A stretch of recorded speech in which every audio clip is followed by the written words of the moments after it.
Delhi liquor scam కేసులో కీలక పరిణామం చోటు చేసుకుంది. లిక్కర్ స్కామ్ కేసులో ఢిల్లీ ముఖ్యమంత్రి కేజ్రీవాల్ అరెస్ట్ సంచలనం రేపుతోంది. ఈడీ అధికారులు ఆయన అదుపులోకి తీసుకుని ఇంటి నుంచి ఈడీ కార్యాలయానికి తరలించారు. ఈ సందర్భంగా ఆప్ కార్యకర్తలు అడ్డుకోబోగా పోలీసులు వారిని చెదరగొట్టారు.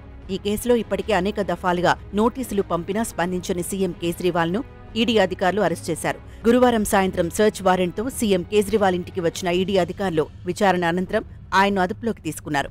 శుక్రవారం ఆయనను కోర్టులో ప్రవేశపెట్టనున్నారు. కాగా కేజ్రీవాల్ ను అరెస్ట్ చేస్తారనే ప్రచారం మొదటి నుంచి జరిగింది. అందరూ అనుకున్నట్లుగానే ఆయన్ను అధికారులు అదుపులోకి తీసుకున్నారు. అంతకంటే ముందు శాంతి భద్రత సమస్యలు తలెత్తకుండా ఉండేందుకు కేజ్రీవాల్ ఇంటి వద్ద, ఈడీ కార్యాలయం వద్ద కేంద్ర భద్రతా బలగాలను భారీగా మోహరించారు. ఆప్ నేతలు, కార్యకర్తలు కేజ్రీవాల్ ఇంటి వద్దకు వచ్చినా వారందరినీ నిలువరించారు భద్రతా సిబ్బంది. ఢిల్లీలో న్యూ ఎక్సైజ్ పాలసీ రూపకల్పనలో కేజ్రీవాల్ ముఖ్య కుట్రదారు అని మీడియాకు విడుదల చేసిన నోట్లో ఈడీ అధికారులు పేర్కొన్నారు. బీఆర్ఎస్ నేత కల్వకుంట్ల కవిత, ఆప్ నేతలు మనీష్ సిసోడియా, సంజయ్ సింగ్లతో కలిసి కుట్రకు తెరతీశారని వివరించారు. న్యూ ఎక్సైజ్ పాలసీలో సౌత్ లాబీకు భారీగా లబ్ధి చేకూరిందని పేర్కొన్నారు. అందుకు ప్రతిగా సౌత్ లాబీ ఆమ్ ఆద్మీ పార్టీకి 100 కోట్ల నగదు ఇచ్చిందని వెల్లడించారు. లిక్కర్ పాలసీ కేసు విచారణ క్రమంలో కొందరు నిందితులు, సాక్షులు తమ వాంగ్మూలంలో అరవింద్ కేజ్రీవాల్ పేరును చెప్పారని అధికారులు రిమాండ్ ఛార్జిషీట్లలో రాశారు.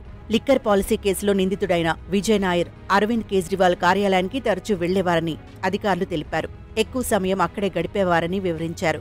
అలాగే లిక్కర్ పాలసీ గురించి కేజ్రీవాల్తో చర్చించామని మద్యం వ్యాపారులకు విజయ్ నాయర్ చెప్పారని అధికారులు పేర్కొన్నారు. కేజ్రీవాల్ ను కలవడానికి ఇండోస్పిరిట్ యజమాని సమీర్ మహేంద్రను విజయ్ నాయర్ పంపారని తెలిపారు. తర్వాత మరోసారి ముగ్గురు కలిసి వీడియో కాల్ మాట్లాడారని వివరించారు. తను విశ్వసించే వారిలో నాయర్ ఒకరని మహేంద్రతో అరవింద్ కేజ్రీవాల్ అన్నారని ఈడీ అధికారులు చెబుతున్నారు. సౌత్ లాబీలో తొలి నిందితుడు రాఘవ్ మాగుంట సాక్షిగా మారిన సంగతి తెలిసిందే. రాఘవ్ తండ్రి వైసీపీ ఎంపీ మాగుంట శ్రీనివాసులు అరవింద్ కేజ్రీవాల్ ను కలుస్తారని పేర్కొన్నారు. అయితే వరుసగా ఈ మద్యం కుంభకోణంలో 2 పెద్ద తలకాయల్ని అరెస్ట్ చేయడం రాజకీయ వర్గాల్లో ప్రకంపనలు సృష్టిస్తోంది.